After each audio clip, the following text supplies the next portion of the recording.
Hey, what's going on, everybody? This is Jarrell Mason, better known as Jay Mace, and welcome back to another episode of Beyond the Album Cover, where we get inside the entertainment industry with those in the know and give them their flowers while they're here to be celebrated. With me right now, I have no stranger to Beyond the Album Cover. This brother has been supporting me since the days of the Time Machine on WAG 103.1 FM out of Greensboro, North Carolina. So back to Talk Shop, more about music and everything else in between. My boy from Forecast Media, Letroy Gardner. Letroy, welcome back, man. Oh, thank you, Jarrell. I think this is the third time that Yeah, I'm in the house yeah, beyond the album cover. you like bruh man from the fifth floor. Only difference is I let you in the door. Okay, cool. Yeah, I feel like an alumni. So I'm comfortable. It's always good to chop it up with you. So yeah, I know you have a list of topics for us to run through. So, I'm ready Yeah, and willing. yeah, we're gonna go ahead and run through those now. Back in February, the Grammys had a hip hop medley for hip hop turning 50 this year, and I believe in the coming months there'll be a bigger celebration on one of the major networks showcasing hip hop. And it was just announced recently that Queen Latifah will be one of the Kennedy Center honorees, and then LL Cool J will be going out on the Force tour later this year with the Roots, DJ Jazzy Jeff, Queen Latifah, and other acts during certain dates. So tell me your opinion and thoughts on seeing hip hop get to 50 and how those who once turned their nose up at the genre are now getting in bed wanting to celebrate this monumentous occasion when at the beginning they were just ignoring it, saying it's gonna phase out like disco. I mean, did we ever envision that hip hop would last 50 years? Nope. I mean, it's an amazing feat. It doesn't even seem like 50 years, honestly. I mean, it seems like yesterday, like me as a kid, being in my grandfather's den, just playing with his vinyl and watching Crush Groove and being introduced to Run DMC and the Fat Boys and Curtis Blow. Yeah, it just seems like, it's we're moving at warp speed right now. And it's a beautiful thing. And I think the growth within itself is just a microcosm of, us as people growing up in inner cities and African American communities as far as trying to make something out of nothing. It's just that never say die mentality. And right now it's like these large corporations, they have to get in bed with hip hop because they're such a large influence. And for a while it was frowned upon within the hip hop community to do things like that. It was basically called selling out. But now it's almost like a rite of passage. If you have any sort of following or brand, you're going to align yourself, in ways to diversify your income, your revenue streams. Right? And you got to thank Hammer because think about it, people. Hammer was going diamond with Please Hammer Don't Hurt Him. He was on KFC, Pepsi commercials, British Knights commercials, had his own doll on Saturday morning cartoon, and how people back in the late 80s and early 90s were bashing Hammer, pretty much crossing over to pop. But like you mentioned, it's almost a rite of passage now to pretty much be mainstream and not just strictly be the underground and stick with Kid Capri. See if you can catch the EPMD reference I just did there. Well, I mean, you always your wealth of knowledge, so it's nothing surprising there. But I mean, I think at the time, like, and I did an interview a couple days ago with Monty Roberts, who's a DJ that also is a professor, adjunct professor at Cal State Fullerton, and he works with a lot of C-suite executives as far as pairing, his offerings with the business world. So I mean, I think as far as Hammer's concerned, especially, I think that he had that business mentality growing up in Oakland, being a bat boy for the Oakland A's under Charlie Finley, and like he just learned how to do for himself. And then his brother Stanley Burrell, they just had that entrepreneurial mindset, and they were ahead of the game. And for him not to really receive his just due, even to this day, is kind of kind of sad because everyone learned from not only him, but I mean, honestly, the Bay in general. I mean, I think they were the forefathers when it came to, turning hip hop into a hustle. Yeah, definitely do it yourself. Like we mentioned, Hammer, and we also got to mention Too Short, E40, and all the other acts that came out of the Bay Area that really put Bay Area hip hop on the map. Rest in peace, Mac Dre, father of the hyphy movement in the Bay Area, and Mighty Souls of Mischief, out of East Oakland, and I believe they'll be going on their 30th anniversary tour this year, making various tour stops, and you can still bang 9310 Infinity to this day.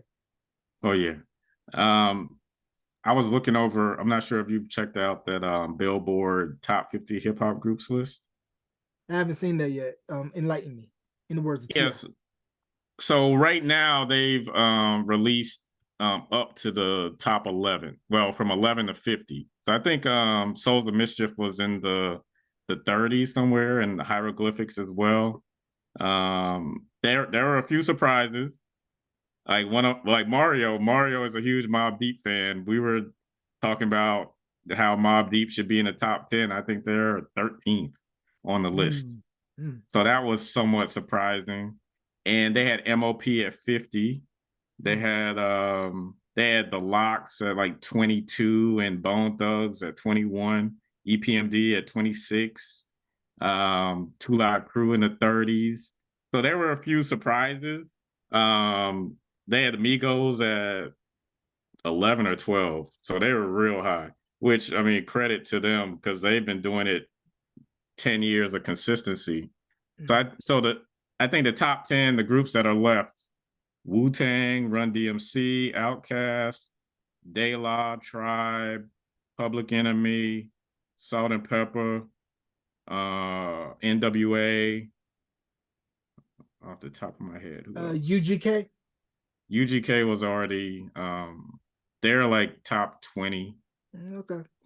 Um Three yeah, six. those 3-6 was in the top 20 as well. Okay. Yeah, so I mean, I'm interested to see the full list. I kind of have a feeling Wu Tang's going to be number one, as they should be. Outkast is my favorite group. They should definitely be top three somewhere in there. Yeah, I It just thought depends. Outcast would be one. I think they're gonna go with Wu Tang number one just because of the overall output and the significance. Mm-hmm. As far as having 9 or 10 members, you know, form together and just completely, shift the game. Kind of bring the East Coast back, and then release solo albums that were monumental.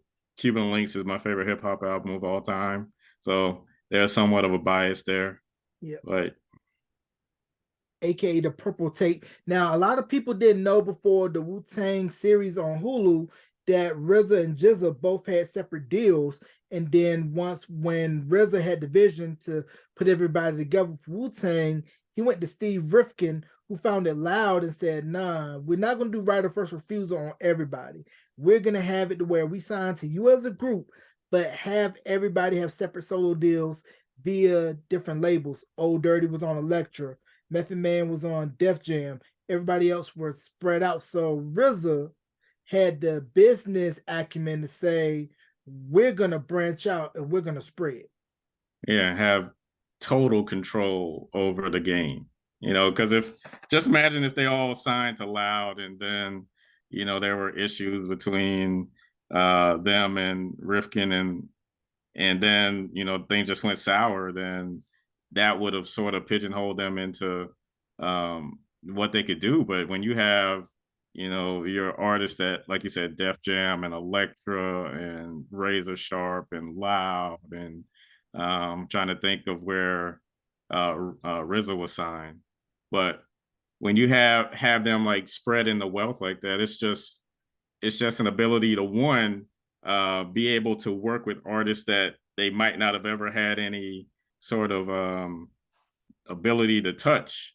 Because I remember Old Dirty doing a remix to Shimmy Shimmy Ya, and had MC8 and E40 on the remix. Like, you had Meth working with the Dog Pound, getting on Tupac's Got My Mind Made Up.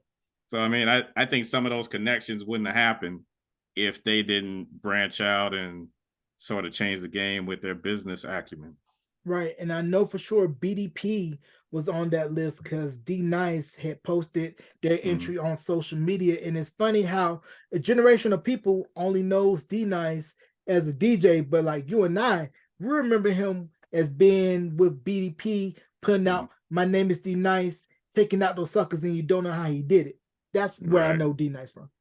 Exactly. And also being on self destruction. Classic. Um, yeah, I think he's told a story about how he got into a situation that sort of led to Scott LaRock getting shot, which is unfortunate because um, I think that was like the first like hip hop murder, of a notable player in the culture was Scott LaRock. Rest in peace, Scott LaRock. And I was wondering, was Heavy D and the boys on that list anywhere? Yeah, they were. I think they were in the 40s. So another group in the top 10 that we're waiting to see is the Roots. Um, so I think they'll probably be around the 8 to 10 range. But yeah, Heavy D and the Boys, um, Mount Vernon's finest. First act signed to Uptown Records.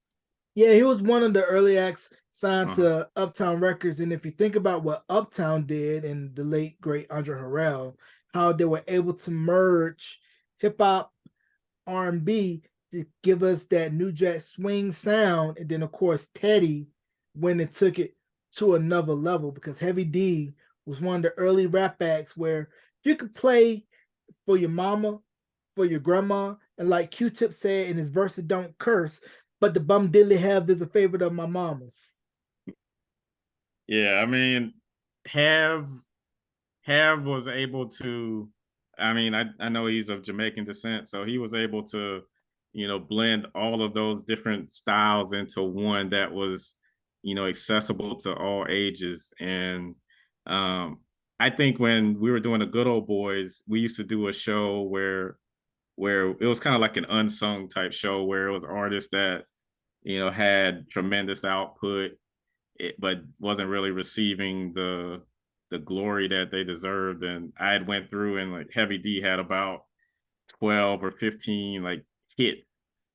I'm not sure if they're like top tens or anything, but Heavy had quite a discography. I was the type I loved Somebody for Me. I loved uh Is It Good to You? Like, those songs I still play now. We Got Our Own Thing.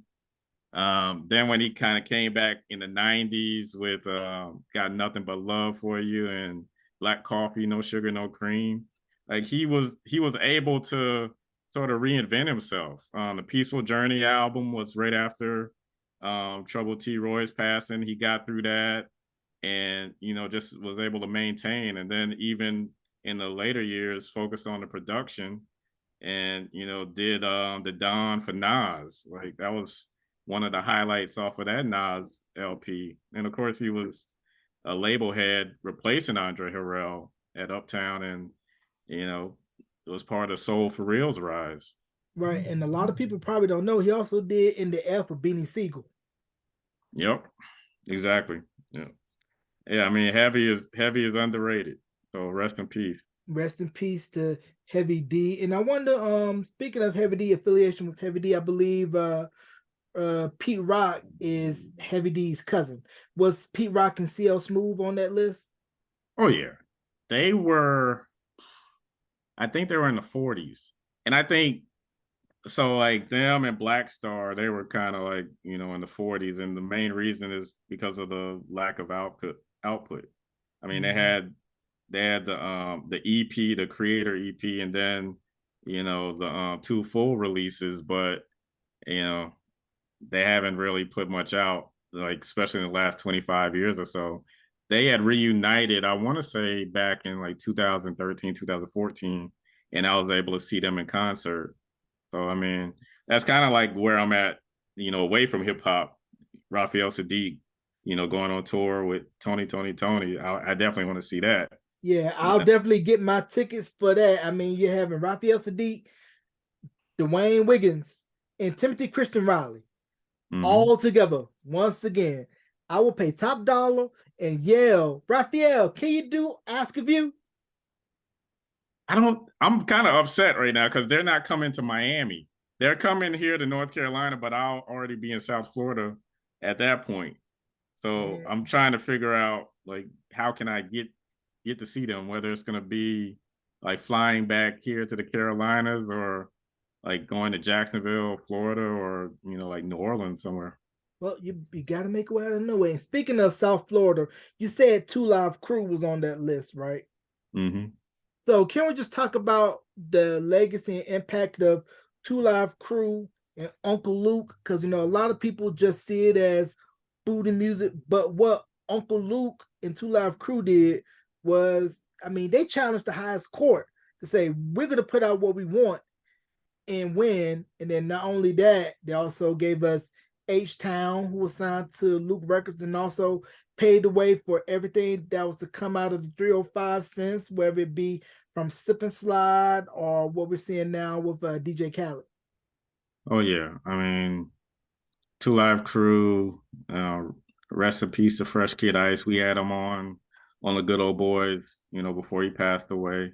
Um, I think that like people don't understand that, I call that reality rap. Like we all love to see, beautiful scantily clad women in bikinis dancing to, you know, 808s and I mean being on the beach having a good time. I think they just, brought that to light. It was a product of their environment. Like if they were doing something to the contrary, then to me that wouldn't be real. So I think that a lot of people want to turn their eyes, away from reality and try to have everyone dressed in gowns and long dresses and uh, Luther Campbell and the gang, was like, no, we're not having that. We're gonna say what we want, and we have the freedom to do so. And for those that challenge it, we're gonna fight. We have the lawyers, and we're going to we're going to win in the end. And I mean, Tipper Gore and some of the others that was against it. I think that was just part of the maturation of hip hop. Showing that we can also fight you on record and in the courtroom or going to the White House as Eazy did. So I mean, I just think that all of this is part of the wonderful story of hip hop. Right. And I'm gonna be a little bit biased in asking this question since from NC was Little Brother on the list. Little Brother's definitely on the list. They were in the 40s as well. Um, you know, as an NC brethren and in a triangle, being in a triangle last 15 years, I know the fellas. I would always see them at Cat's Cradle in Carborough. Um, Sometimes Ninth Wonder would have a monthly show there. He would bring so many of our legends there. Like I saw Big Daddy Kane there. I saw Nice and Smooth. Saw Camp Low, Diggable Planets. All of these artists, from our youth. Ninth Wonder made sure that us in the middle of North Carolina had exposure to them. So, and of course the listening and minstrel show, are both classics, and even the work with Pooh and Fonte without Ninth, is still quality as well. So yeah, it's well deserved, and um, yeah, just look at hip hop in North Carolina, as a whole.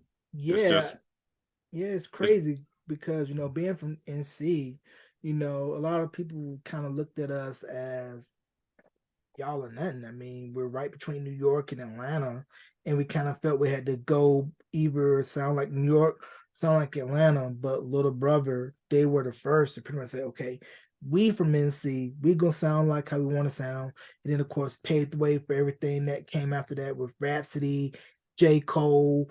Cooley High, and all the other rappers coming out of the Tar Heel State. Yeah, and exactly like us being in North Carolina, we were able to kind of love the North Carolina, I mean the New York scene, kind of adapt a lot of their lingo and their style, but still, you know, still have our southern drawl and doing things our way. So I think that and plus we're the country cousins because a lot of them, they're from here. They come here during the summer. They may not admit it, but yeah, a lot of our New York and New Jersey family, they would come down south for the summer. And that's how we would sort of pick up on what they were doing up there. Yeah, the hip hop scene here is tremendous. I think that um especially like over the last 5 6 years, you can't really name 5 areas that have been as successful as us. Yeah, I mean, like you mentioned, how a lot of people from the tri-state area up north have relatives down south, and a lot of those New York mixtapes will make their way down south. And of course, they were going for a super high markup at the flea markets because it was back when information was still coming to us very slow. While in the tri-state, you pretty much heard that stuff already, but for us down south, it was brand new. Yeah, I would I'm trying to figure out how I would get Ron G mixtapes because I would have them in high school and just bump it like crazy. I mean, I think hmm, how did I get my hands on it? Somebody probably dubbed it for you, probably. Yeah, more than likely. It's crazy because, I mean, of course, we didn't have.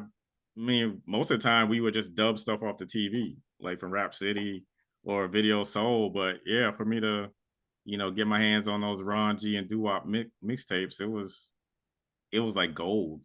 Like I treasure it. I'm gonna have to Yeah, dig through my tape collection yeah, and find it. yeah, that stuff was currency. And speaking of, hip hop, the BT Awards will be coming up on this coming Sunday. It probably would have already aired by the time of this airing of the podcast. But Busta Rhymes will be getting the Lifetime Achievement Award, I believe, during the BT Awards. So can we just talk about the legacy of Busta Bus and how he started off with Leaders of the New School and then ended up having a legendary solo career?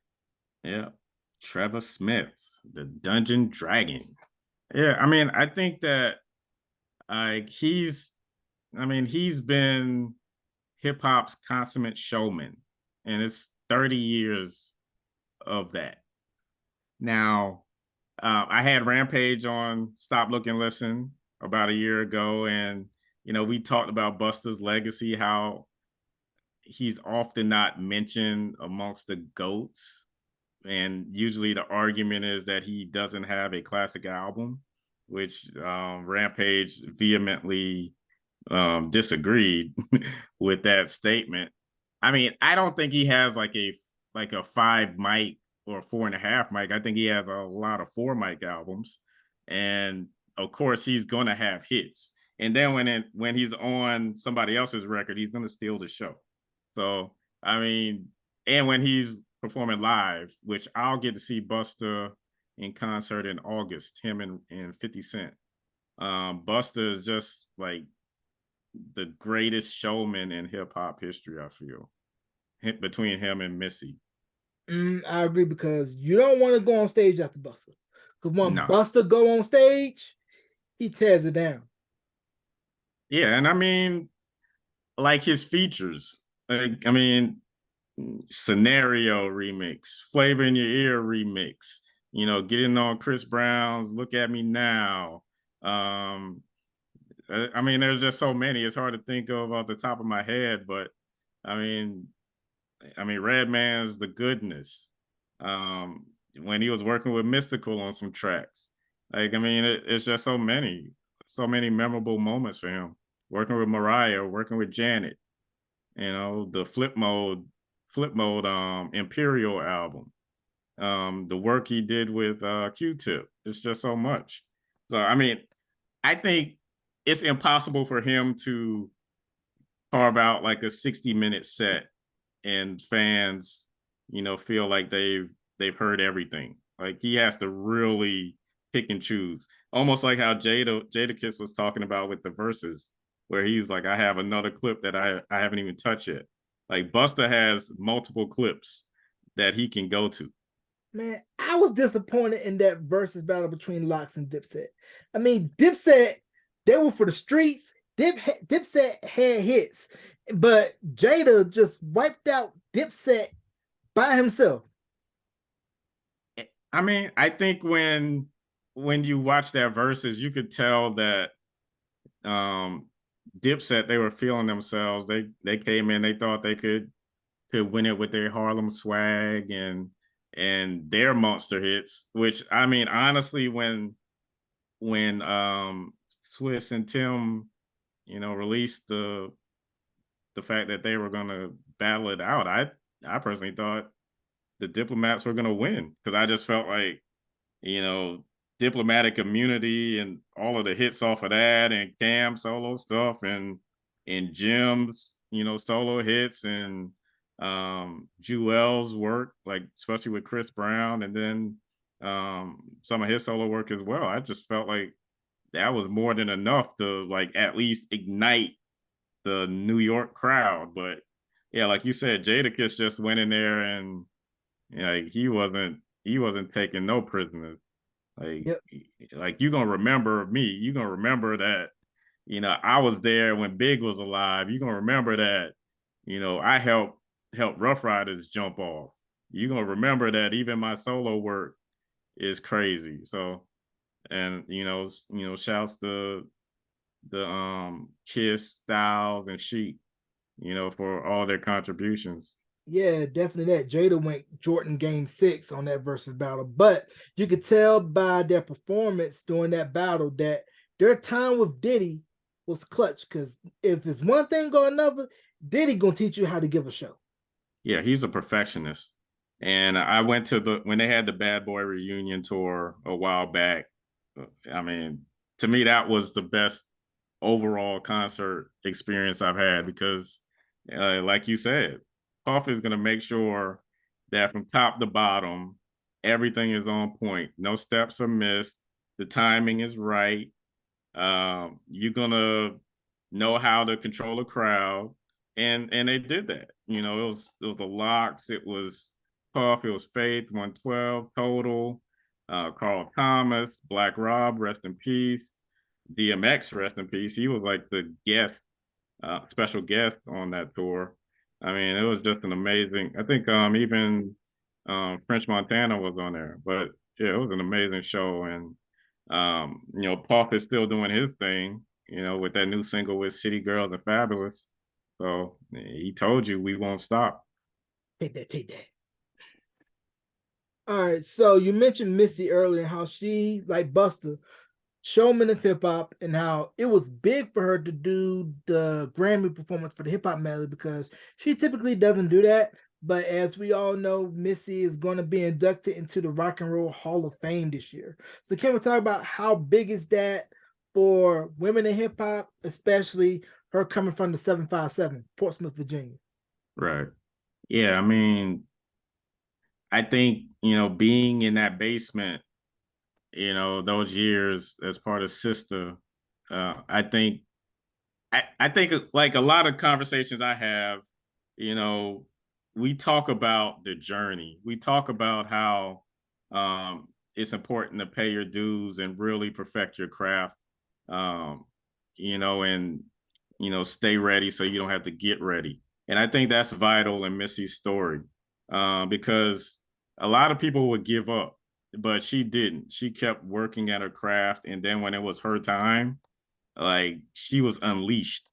She was unleashed as an artist, as a songwriter, as a performer. Like you could tell, like she knew it was her moment. And 97, 96, 97, when like you couldn't turn on the radio or your TV without, you know, a track that Missy or Timbaland touched. Like it was because of the work that was put in well in advance in that basement. Right? And the Basement Collective, created by Devontae Swing, North Carolina ties, Jodeci. If it wasn't for Jodeci, no Missy, no Timberland, no Tweet, no Player, rest in peace, Static Major, no Genuine. I mean, all of that was the brainchild of Devontae, and that shows you that Devontae, alpha talent, and boy, was he a great eye to spot out talent. Oh yeah. I mean, I'm not sure. Maybe you can, share how uh, all of that talent came under his wing, because I'm not sure. I know you've had interviews with, people that were in the know. So, like, Mm. how did all of that talent come under his umbrella? Yeah, cause I think how it was how Missy got discovered by Devontae. It was Jodeci had a concert at the Hampton Coliseum in Hampton, and she was in a group called Phase, and they had like a local single that was getting airplay around the Tidewater area, and they got backstage somehow. Same for Jodeci, and then that's how Missy got up to the basement, and then I think she mentioned Timberland to Devontae, and that's how Timberland got in, and then Genuine, Tweet, and all them. I believe they were either coming in at the same time or had just arrived at the basement. So everybody was kind of there at the same time, honing their chops. And I know Devontae probably got somewhere that Genuine album that he recorded before he left the basement and put out Genuine the Bachelor. Because I believe Pony was originally supposed to be for Static Major. But I Hmm. think something happened to where it wasn't cut on him or something like that. And Genuine ended up cutting it. And then, as we say, the rest is history. Because when that song came out, it was kind of like a "What Were You Doing" moment in R&B, because nobody heard a beat like that before. And this was right around the same time Timbaland was coming off or just about to do work with Aaliyah on One in a Million. So Hmm. the beats were very futuristic. It was very, you know, ahead of its time. Kind of like how when we think about the Neptunes, and how when the Neptunes first came out, their production was so far ahead that it just took everybody else a little bit longer to catch on. Right. Yeah. Chad Hugo and Pharrell Williams. Also part of that Tide Waters. Something's in the water, literally. um, yeah. I mean, I think that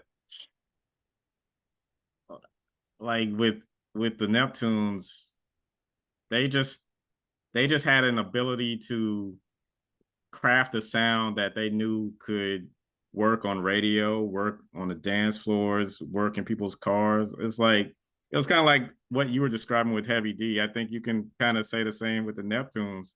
It's like their sound, it was so captivating that like it was never too mature for anyone's ears.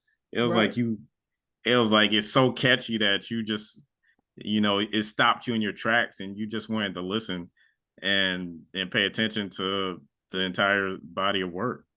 right, um I mean, I don't have a Neptune's playlist, but I need to find one on Title and just like go through like just their entire body of work and just marvel at the excellence.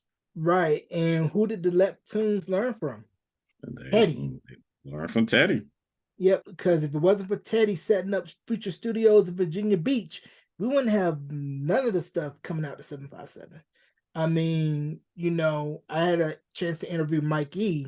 He was originally in the Neptunes, and just hearing their story about how after school they would go and try to hang in at Future Studios and learn, and Pharrell and Chad, and how everybody was just wanting to make it, and it just kind of just really just pumped the battery in the back once for the Neptunes got their first placement. That was like, okay, we got our placement. Now we're gonna launch out into the world. And then also at the same time too, another VA native was making noise. Not from 757, but from the 804, Mr. D'Angelo out of Richmond, VA. Oh yeah. I mean, how old was he when he wrote "You Will Know"? I mean, because like when you first saw the video, it was this guy that was singing that was wasn't as recognized or famous as everyone else, and he damn near surpassed them all. You know. Yeah, I mean, because when I first heard Brown Sugar for the first time, I was like, I didn't get that it was a reference about a certain thing. I thought they were talking about the brown sugar that you get in the grocery store, but I was 10. But what do I know? But when listening to that album in retrospect, the Brown Sugar album, it kind of felt like if hip hop and Prince had a baby and you got D'Angelo. hmm Yeah, he was definitely, for the neo soul movement. He was the prince of the neo soul movement. Um, just the experimentation there, and the sound.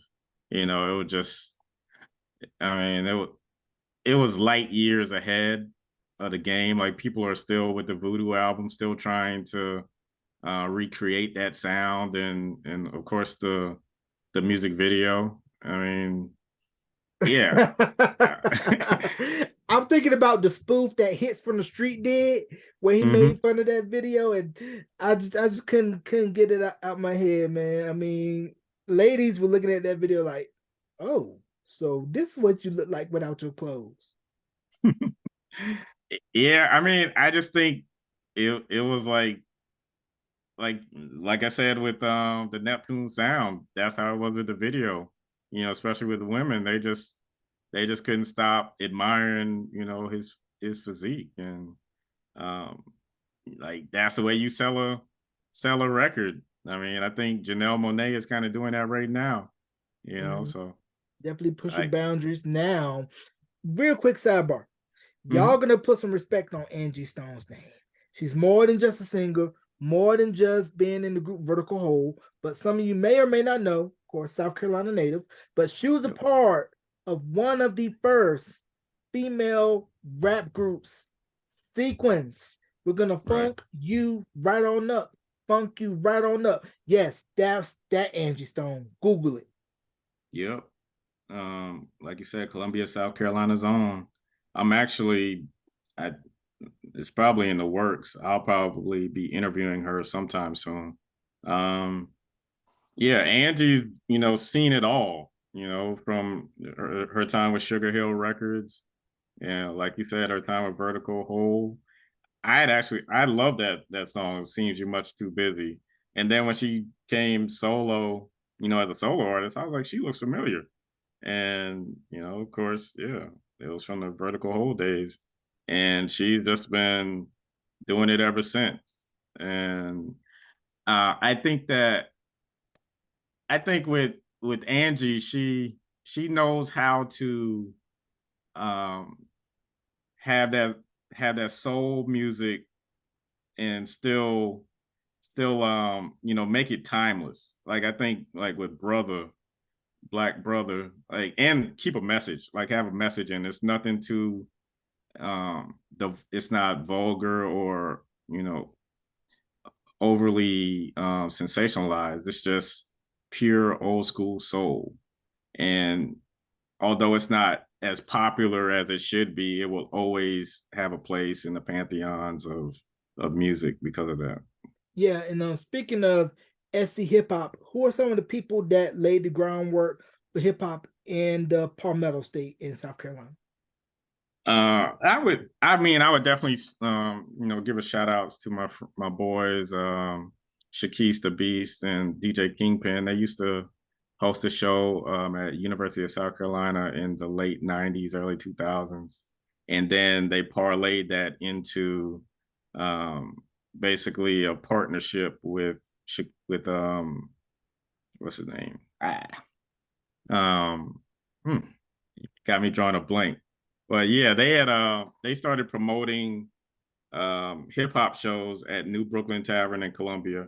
They would bring in a lot of the local talent, and then eventually expand beyond that, to where they were getting talent throughout South Carolina and Georgia, and then they formed a bond with the Triangle scene here in North Carolina, to where they were doing beat battles, like North Carolina versus South Carolina. All of the producers and the DJs would get together and just have a beat battle.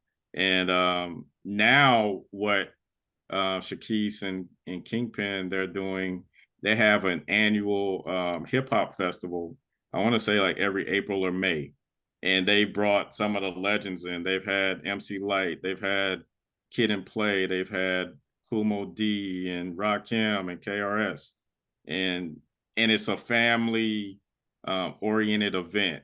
So people of all ages would just come and celebrate hip hop in downtown Columbia, South Carolina, and it's a beautiful thing.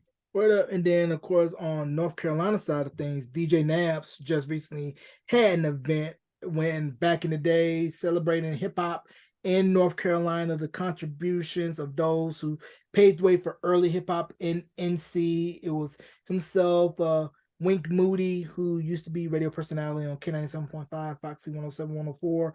DJ DVS used to be on K97.5. Some of the people I listened to growing up as a kid, in and around the listening area of the Triangle. And a lot of people don't know DJ Naps, originally from Durham, the Bull City, and of course, Hmm. made his bones there before moving down to the ATL. And then we all know what happened after that once he got to ATL and became the tour DJ for Crisscross and working with JD and So Def and that whole movement. And speaking of Atlanta, was Run the Jewels on that group's list?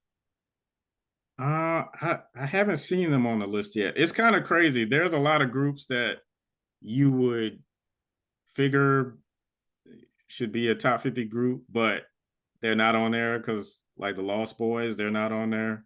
Capone and Noriega, I think the Fat Boys. I don't think they're going to make it on the list. Junior Mafia, like those are just some of the groups off the top of my head that I was like, they had a nice output, at least enough to be in the top 50 groups of all time. But Yeah, yeah, yeah. The reason why I asked about Run the Jewels because I know Killer Mike just dropped a brand new album oh and it's yeah, been flooding the streets. I haven't listened to it yet, but I'm going to. But boy almost broke the internet by saying Andre 3000 is working on something, but he later backtracked and said, "Man, I'm just playing with y'all. Three Stacks is always working on music." But for those who are hoping that him and Big Boy can get back in the studio and do something, it ain't gonna happen. I mean, it's been 20 years since Speaker Box and Love Below, and I don't think that we'll probably see another Outcast album anytime soon. yeah. And I mean, how would you feel about that? I mean, because I think that their output, from 2000, I mean, from 1993, 94 up until I guess Idlewild in 2006 was more than enough. You know, we got like we got like six albums out of that, and then even his guest appearances since then. He always delivers. So I'd rather get that. I'd rather have my appetite satisfied in small doses than them come back and deliver something that would be disappointing. Yeah, I definitely agree with that. And to think, they were on the What About Your Friends remix with TLC. And then after that, they were on the LaFace Christmas album. And Hmm. that was where Players Ball got put on. And then, of course, that gave L.A. Reid the initial say, hey, guys part of the album. And that gave us 7 playlistic Cadillac music, set the stage for what was to come with everything out of Atlanta. And I didn't know this until watching the documentary on Organized Noise that Diddy directed the Players Ball video. Yeah. And originally, Andre 3000 wanted to dress like he was New York, but Diddy was like, nah, dress like how you dress down here in Atlanta. And that's where you have him with the Braves jersey and just Mhm. dressing very Atlanta. Yeah, and shooting pool with the shirt off and things of that nature. Yeah, I mean, yeah, like I said, Outkast is my favorite group of all time. Um, Big Boys from Savannah, Georgia, so that's about 45 minutes from my hometown. So I mean, it was almost like I felt like that was home team to me. Right. Just seeing them, and of course, he had West Savannah on the ATLians. I mean, on Aquemini. So lyrics, just the production quality, the messaging, the style, um, you know, it was just a total package.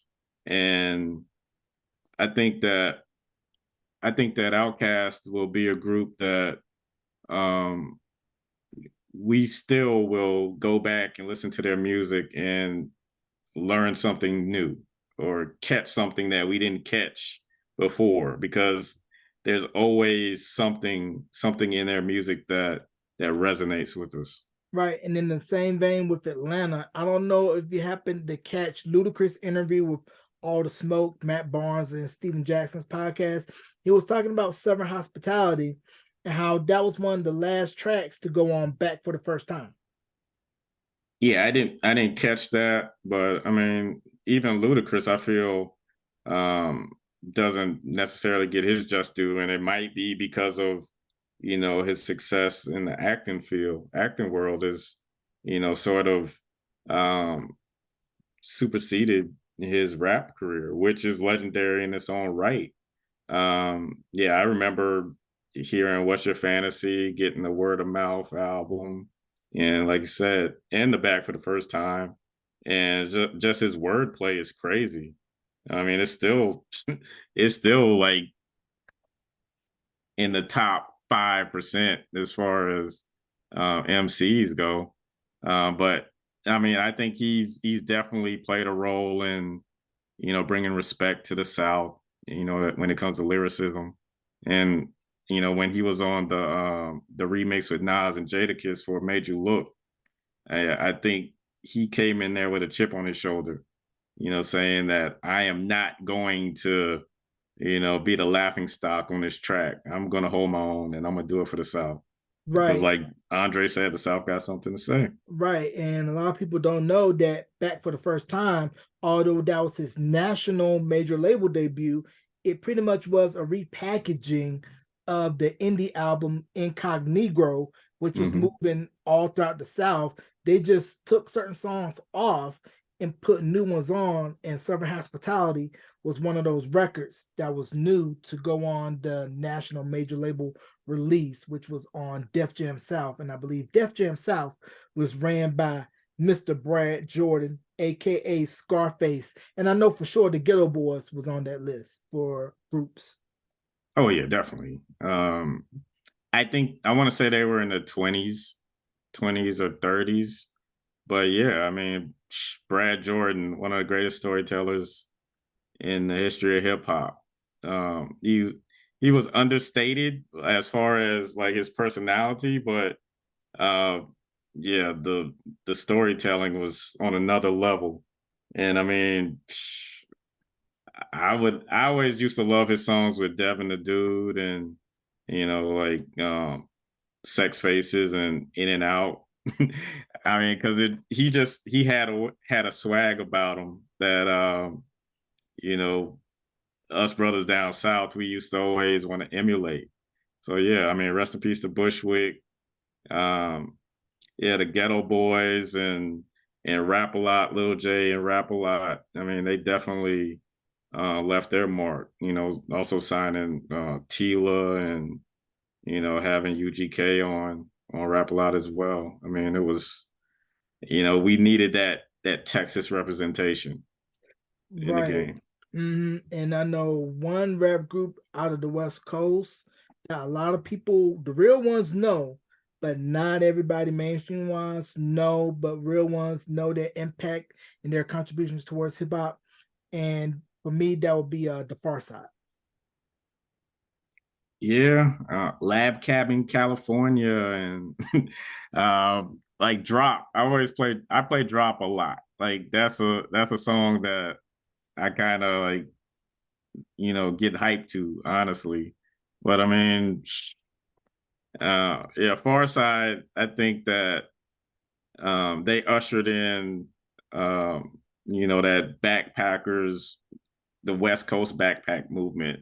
Like we were saying with hieroglyphics, earlier as well, and Souls of Mischief.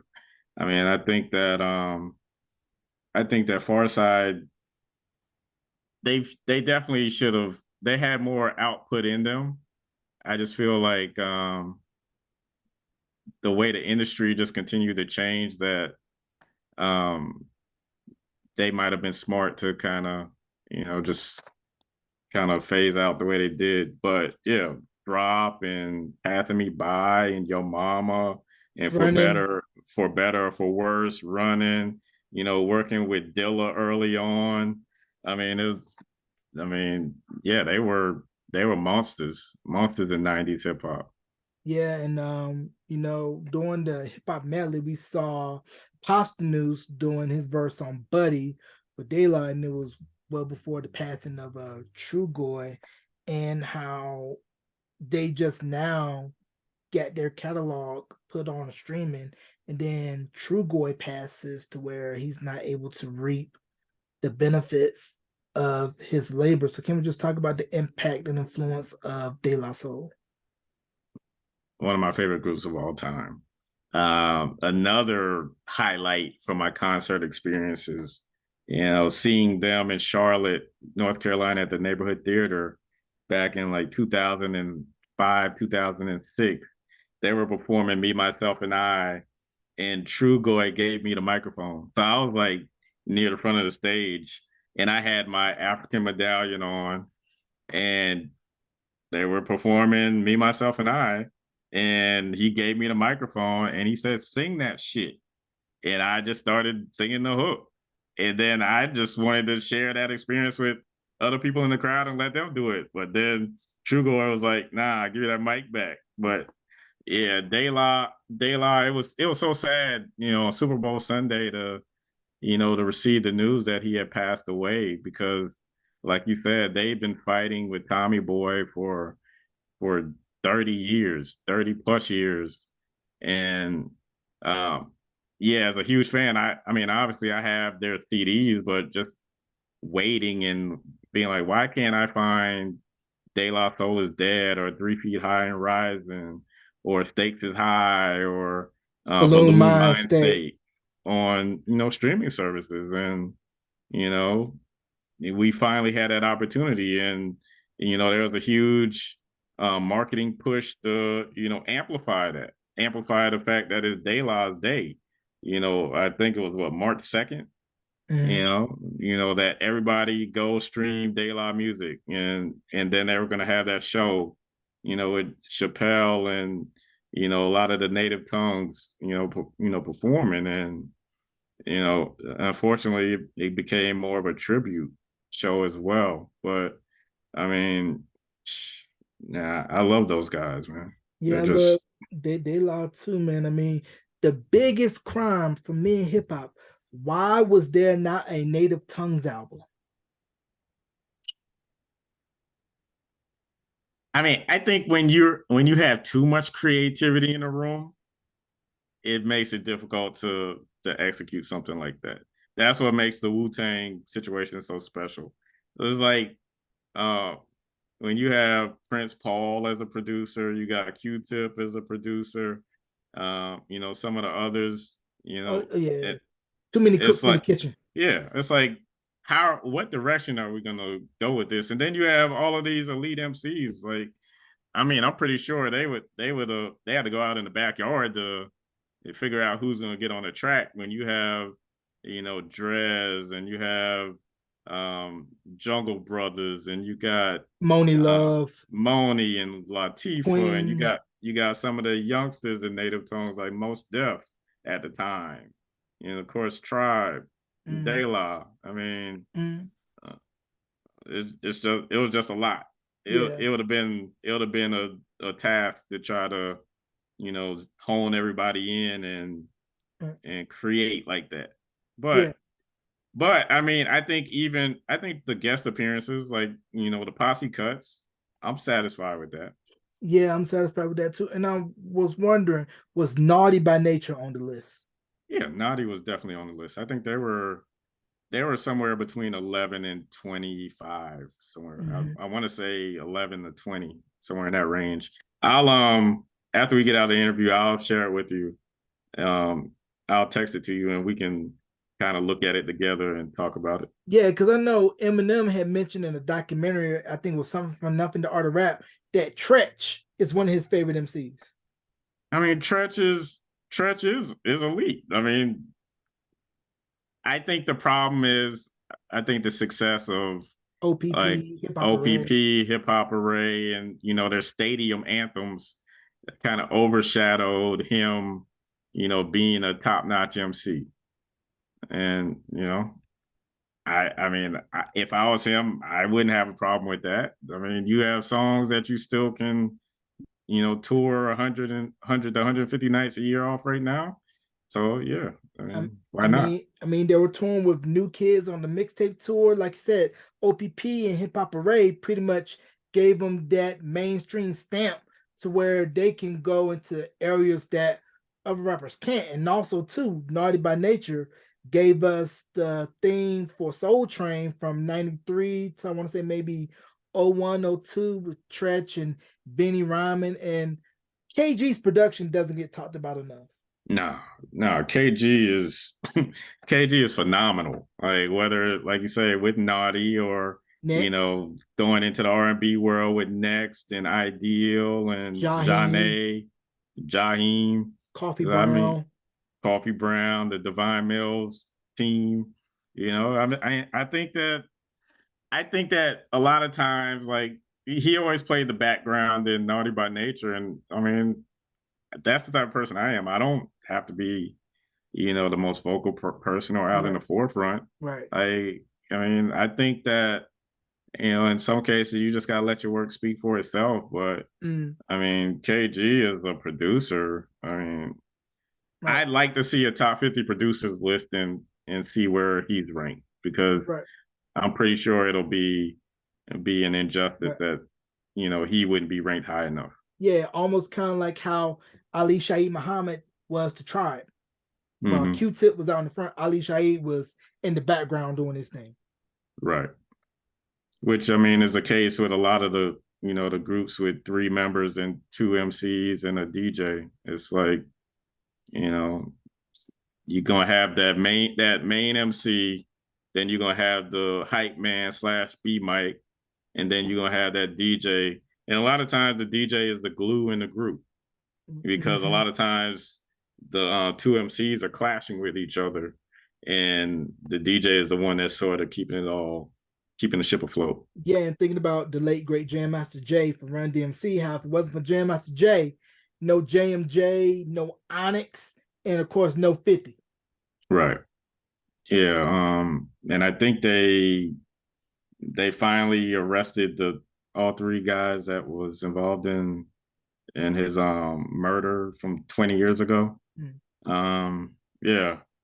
Yeah, JMJ, rest in peace. I think that from what they were saying, he was basically responsible for the style of the group, responsible for the Adidas becoming so popular, and um, them wearing the all black Adidas tracksuits and all of that. I wish that, even though JMJ isn't here, I wish they would, you know, perform together more, because I Mm-hmm. think I think the hip hop world needs it. Mm-hmm. I mean, I think anytime we can have all of these hip hop generations, that can still actively do it, Mm-hmm. being able to share a stage together, Right. like they did at the Grammys. I think that's something that just further um, uplifts the hip hop community. Yeah, and to touch on with the medley before we go about how it was rare that you see Rakim perform on national TV and how, like I say, real ones know about Eric B and Rakim, but not a lot of mainstream casual hip hop fans would know a Eric B and Rakim record. So, how great was it for you to see the awe on stage and how your favorite MC is getting his just due nationally? I think, I mean, yeah, he's he basically wrote the book for MCs from the 90s on to follow, the 18th letter himself. I've seen him in concert before, and it was almost like, and I make this joke with my friends. It was like we were giving him a standing ovation, and he looked at us like he didn't want that ovation. So that's the type of person he is. It's like um, he has a job to do, and emceeing is that job. And he knows he can probably be 70 or 80 and still out rhyme half the people in the game. And it's like nothing to him. It's just another day in the office. And I think that's his mentality. But he needs to know that like he has influenced so many, so many of the peers, so many of our peers, and so many of the people of the generations after us. Like like he sits on that Mount Rushmore, and we need to see him as much as possible. Yeah, and I know probably last thing we're gonna mention, I know Houdini probably is on that list. RIP Ecstasy, and how Houdini and the production of the late Larry Smith able to combine early hip hop beats with the presentation and aesthetics of R&B. I mean, the Escape album, definitely one of the pioneering rap albums, and also they worked with Thomas Dolby. Yes, that Thomas Dolby of She Blinded Me with Science, because Houdini was signed to Jive, and how London, especially England, they're very receptive early on to what was coming out of the US with rap, whereas you could barely hear rap on mainstream radio. Primarily it was underground radio that rap was getting heard on before, Mr. Magic got on WBLS, rest in peace, and then of course Marley Marl with his show, and then all of the mix shows. But just real quickly before we get on out here, talk about the impact and legacy of Houdini. I mean, like you said, you know, Houdini. Honestly, I haven't seen them on a list yet. So either they're top 10 or they're going to be a glaring omission. So I'm going to assume that they'll be in the top 10. Um, yeah, they were, you know, pretty much the first group um, that really that gave us, monster hits in hip hop. With One Love and Freaks Come Out at Night and Funky Beat, and you what's They did a record called "Be Yourself" with Millie Jackson. They did a yeah. cut for the Nightmare on Elm Street Part 5 soundtrack. It was produced by Full Force. Then Mm-hmm. also, if it wasn't for them and the That, Fresh Fest tour, wouldn't have a young Jermaine Dupri, because he was and dancing on that tour. And of course, his dad was the promoter, Mr. Michael Malden. and they when they came back in the 90s, they signed to So Def. They Mhm. were they were with Jermaine, and yeah, like you said, even when you watch the Freaks Come Out at Night video, yeah, there's a shot of Jermaine with a Jerry curl, dancing. And I've heard stories from the Fresh Fest from a few of the guests I've had on the show, and that was a show that got a lot of people in trouble. I mean, a tour that got a lot of people in trouble. I mean, it was back during that time where wasn't nobody doing no ID checking, if you know what I mean. Yeah. And I'll just leave it at that. And on that note, Yeah. man, do you have any shout outs you want to give before we wrap, and tell people where they can find Forecast Media? Be sure to check your IDs, because you don't want to end up with that orange jumpsuit, just like that guy from Chicago. Yeah. Yeah. So, I mean, as always, Jarrell, thank you for having me on Beyond the Album Cover. You can catch me on Stop, Look, and Listen. I interview people that are just doing amazing things. We just go through their journey, different sectors, whether it's entrepreneurship, entertainment. We'll have um, educators on, we'll have doctors on. Just a lot of amazing stories. So new episodes drop every Tuesday on Forecast Media. That's myforecast.com, for as in FOUR.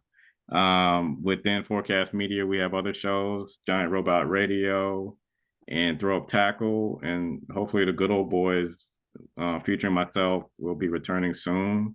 You can find me on Instagram and Facebook and YouTube at One Man Catalog. or you can catch me. I also work in the tech world, producing podcasts, doing a show called Breaking Changes. So look me up if you want to collaborate. Feel free to, send me a message. And thank you again, brother. It's always good to chop it up with you. Yes, sir. You can catch them on all those platforms. You can catch this episode wherever you stream podcasts, on YouTube at youtube.com/beyond the album cover. And join the Facebook group to stay updated with the podcast at facebook.com/beyond the album cover. Ladies and gentlemen, my brother from another mother, Letroy Gardner of Forecast Media. Letroy, thank you once again for coming on, bro. All right. Thank you, Jarrell.